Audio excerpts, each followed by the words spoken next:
दोस्तों आज के वीडियो में बात करेंगे पॉलिटी के प्रीवियस ईयर के क्वेश्चन पर। तो पहला क्वेश्चन आपके सामने, सामान्यतः एक वर्ष में लोकसभा के टोटल कितने सेशन आयोजित होते हैं। तो लोकसभा में पूरी साल में आपको बता दूं 3 सेशन होते हैं। अब कौन कौन से सेशन होते हैं डिस्कस करते हैं उनके बारे में। तो सबसे पहला होता है बजट सेशन, उसके बाद में मॉनसून और तीसरा होता है विंटर सेशन। आप देख सकते हैं कौन से महीने में कौन सा होता है। तो फरवरी से मई के बीच में होता है बजट सेशन, जुलाई से सितंबर होता है मॉनसून और नवंबर से दिसंबर में होता है विंटर सेशन। अब बात करते हैं कि जो लोकसभा होती है कौन से आर्टिकल से रिलेटेड है। दोस्तों काफ़ी आर्टिकल पूछे जाते हैं एग्जाम में, तो जो लोकसभा है वो 81 से संबंधित आर्टिकल में है, याद रखिएगा। नेक्स्ट क्वेश्चन बनेगा, क्या राष्ट्रपति का अध्यादेश लागू रह सकता है। इसका मतलब है कि जो राष्ट्रपति का अध्यादेश होता है वो कितने दिनों तक रह सकता है। 3 महीनों के लिए, 6 महीनों के लिए, 9 महीनों के लिए या पूरी ज़िंदगी भर। तो आपको बताना है कितने दिन तक रह सकता है। तो आपको बता दूं 6 महीनों के लिए रह सकता है। ऑप्शन नंबर 20 का राइट हो जाएगा।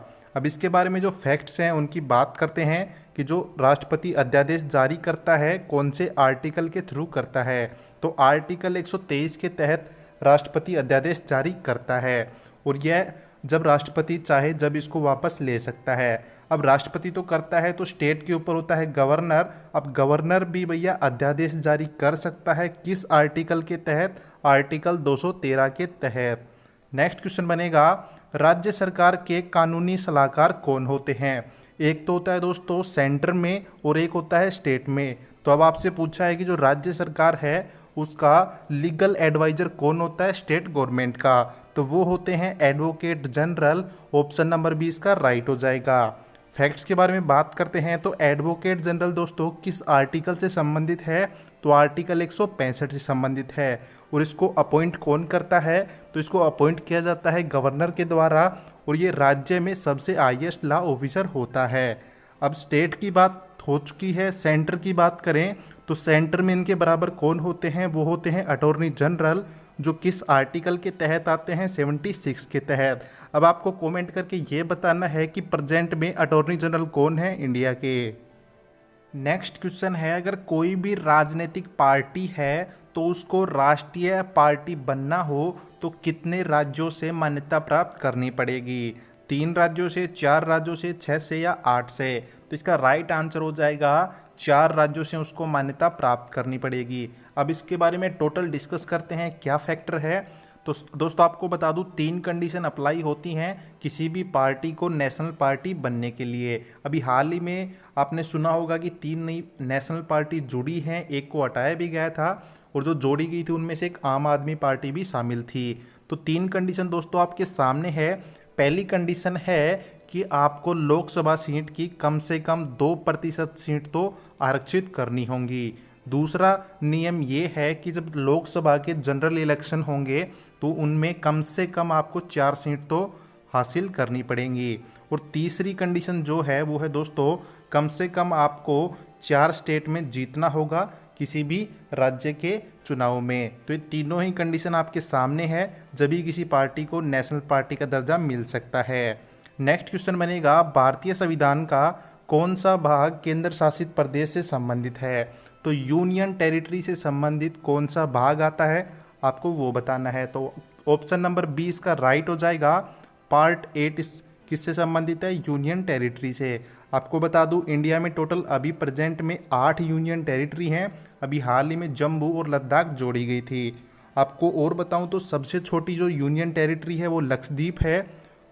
और तो इसके बारे में क्या ही बताऊं, आप सारा जानते हैं। अगर आपसे आर्टिकल पूछ ले तो आर्टिकल आपको बताना है 239 से लेके 242 तक। नेक्स्ट क्वेश्चन बनेगा, जब 1975 से 1977 के बीच में आपातकाल घोषित किया गया था तो उस समय भारत के प्रधानमंत्री कौन थे या थी। तो उस समय भारत के प्रधानमंत्री थी कौन, इंदिरा गांधी जी।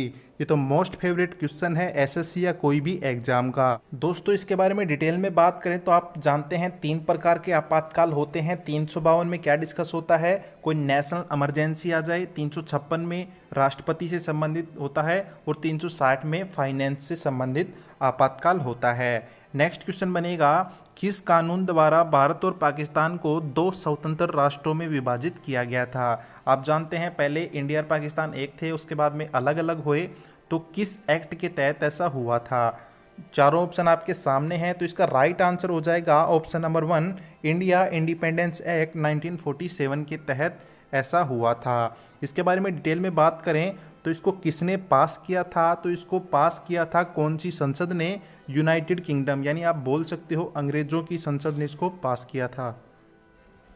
बिहार पुनर्गठन अधिनियम 2000 के अनुसार निम्न में से कौन सा राज्य शामिल किया गया था? तो सबसे पहले फैक्ट तो ये ध्यान रखिए कि बिहार पुनर्गठन अधिनियम कब हुआ था? 2000 में हुआ था। तो इस अधिनियम के तहत दोस्तों आपको बता दूं, एक नया राज्य शामिल किया गया था बिहार की भूमि में से, तो वो राज्य था झारखंड। ऑप्शन नंबर 20 का राइट हो जाएगा। और आपको बता दो उस समय किसकी सरकार थी? तो अटल बिहारी वाजपेयी जी की सरकार थी। अंग्रेजों ने भारत की संविधान सभा बनाने की मांग किस वर्ष स्वीकार की थी? तो यह वो टाइम था दोस्तों जब अंग्रेजों ने भारत की बात मानी थी और संविधान सभा बनाने की मंजूरी दी थी, तो वो सन थी 1940। ऑप्शन नंबर सी इसका बिल्कुल राइट हो जाएगा। निम्न में से कौन हिंदू मुस्लिम एकता के राजदूत के रूप में जाना जाता है? तो आपको बताना है who is the ambassador of Hindu Muslim unity? तो वो थे मोहम्मद अली जिन्ना जी। ऑप्शन नंबर 20 का राइट हो जाएगा। अब यह उपाधि इनको किसने दी थी? तो वो थी सरोजनी नायडू जी। इन्होंने इनको उपाधि दी थी। दोस्तों जो मनी बिल होता है वो कहाँ पे प्रेजेंट किया जाता है या कहाँ पे प्रस्तुत किया जाता है? लोकसभा में, राज्यसभा में, या दोनों सदन में, या कहीं पर भी नहीं? तो ये तो आप जानते होंगे कहाँ पे पेश किया जाता है, लोकसभा में। अब आप मुझे ये बताइए कि कोई धन विधेयक है या नहीं, यह कौन डिसाइड करता है? तो ये डिसाइड करता है लोकसभा के अध्यक्ष। इनके बारे में अगर फैक्ट की बात करें तो जो मनी बिल होता है वो किस आर्टिकल से संबंधित है? तो आर्टिकल 110 से संबंध रखता है। इम्पोर्टेंट क्वेश्चन आ रहा है दोस्तों, जो 1 रुपये का नोट होता है उसके ऊपर किसके साइन होते हैं? अब आप ये तो जानते हैं जो बड़े नोट होते हैं 1 से ऊपर वाले, उस पर आरबीआई के गवर्नर के साइन होते हैं, लेकिन जो 1 रुपये का नोट होता है उस पर साइन होते हैं सेक्रेटरी के। किस सेक्रेटरी के? मिनिस्ट्री ऑफ फाइनेंस के सेक्रेटरी के। ऑप्शन नंबर डी इसका राइट हो जाएगा। नेक्स्ट क्वेश्चन बनेगा और आज का लास्ट क्वेश्चन है दोस्तों, तो जो लोकसभा के स्पीकर होते हैं उनके वोट क्या कहलाता है? क्योंकि इनका वोट काफ़ी कीमती होता है दोस्तों। वैसे तो ये वोट नहीं करते हैं लेकिन ज़रूरत पड़ने पर ही वोट करते हैं। जैसे अगर मान लो कि टाई हो गया दोनों पक्षों में तो ये वोट करते हैं। तो इनका वोट कहलाता है दोस्तों option number 1, casting vote. Option number 1 इसका राइट हो जाएगा। और आज के वीडियो में दोस्तों इतना ही। कैसा लगा आपको वीडियो कमेंट करके ज़रूर बताना। और हाँ दोस्तों, पूरी वीडियो देखने के लिए थैंक यू।